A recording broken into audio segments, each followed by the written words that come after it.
So having completed an assessment, we are left with these assessment results, which I can represent as a series of 2D slices overlaid on the 3D model. And it might sound surprising for me to say this, but while this is pretty and while this is interesting, this is perhaps less than useful. Because my job is really done when I can document these results in a report or some kind of formal auditable document.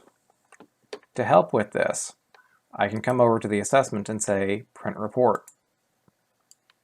I can tell the computer what customizable options I want this to have. I can have it give me a top page or not, the detector details page, the different layers, and the representative grade map. If I select that I want layers, I can tell it that I either want all layers or only the layer at a representative Z, and I can tell it which representative Z I want. I also have some other features down here that I can select. We'll get to a few of these in a later video, but the ones I want to call attention to are show detector origins, show detector field of view cones, and adjust scaling to include detectors. So I'm going to do a quick print showing all layer slices, and I can either make a hard copy print of this, or more often than not I will do a PDF print to make a PDF file. And just to make this easy, I'm going to call this A.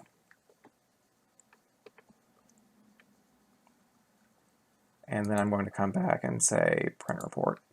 And I'm going to check some of these options I didn't check before. Show detector origins, show fire or fire detector cones, and assess scaling or adjust scaling to include detectors. And I'm going to print again. And again, just to make this easy, I'm going to say, call this B.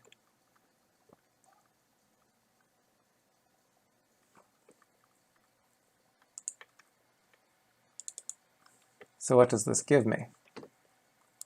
I'm going to open up A and I'm going to open up B.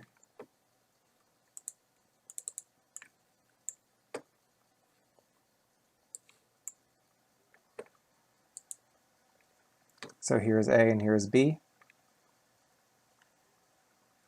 And if we look at these, we have the top page on both of these. This top page gives me a summary of the number of detectors, the name of the assessment, my overall coverage, and my breakdown and overall coverage based on level of voting. 2 out of N is green, 1 out of N is orange in this case, and red is no coverage, and my different grade levels.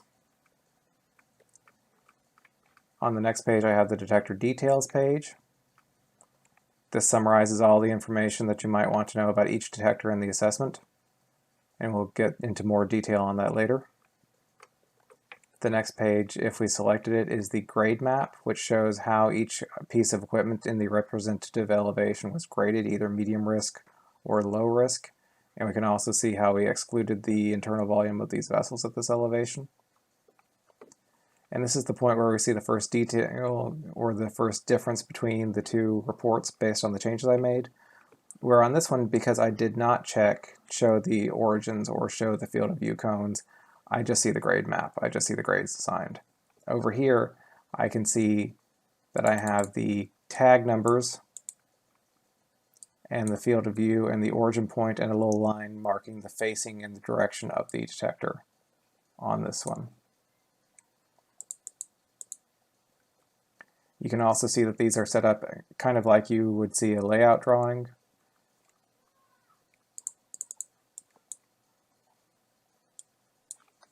Where I get the name of the assessment, the name of the project. I can program it in to say the name of the company.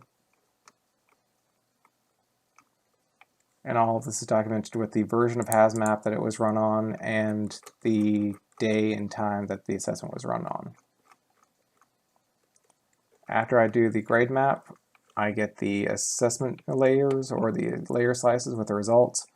Again, if I chose to select this in my printout, and I will either get all of the slices starting at the base, or I will only get the one slice that I told it to give me.